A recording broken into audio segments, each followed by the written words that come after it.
The excise tax dollars have been invaluable to our industry, to the participation, and really the overall quality of life in America. It's a fantastic story, and it's self-perpetuating because the better the fishing is, the better the participation.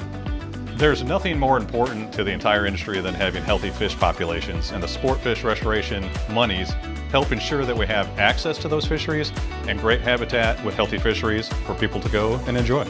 The next time you go into your favorite sporting goods store to buy a piece of tackle, or the next time you're online looking for that perfect bait, you should know that manufacturers have already paid an excise tax on the manufacture of that fishing tackle item.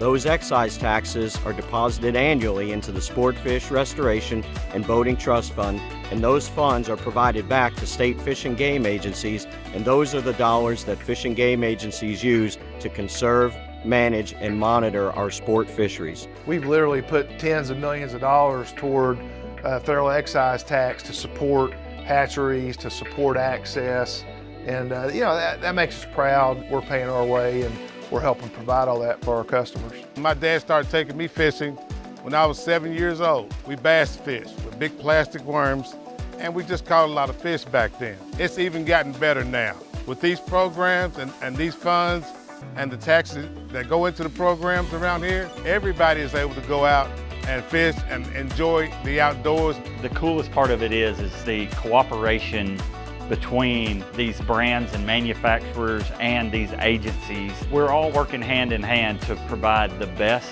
potential scenario for people to be successful. No matter if you're an angler or part of the industry or part of the general public, that in some way, somehow, you have benefited from this program. The cycle of taking the excise tax dollars and reinvesting that back into the fisheries is just that. It's a great cycle, because without it, we would not be able to preserve or maintain, much less gain and grow, each of the fisheries across the nation.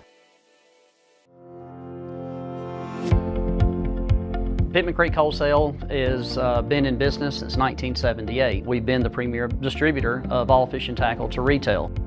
Today's tour, it just shows the breadth and depth of the fishing industry and how many different brands and SKUs there are out there that really make this industry thrive. What I'd love to tell the manufacturers is thank you, because without these excise dollars that they're paying in, we don't have the sport fish restoration funds, which would not allow us to be able to do what we do in terms of managing the fisheries in Kentucky. About 65% of our funding for fish management comes from sport fish restoration funds. The 760-acre Cedar Creek Lake would not exist without sport fish restoration dollars. I think of it like a chain.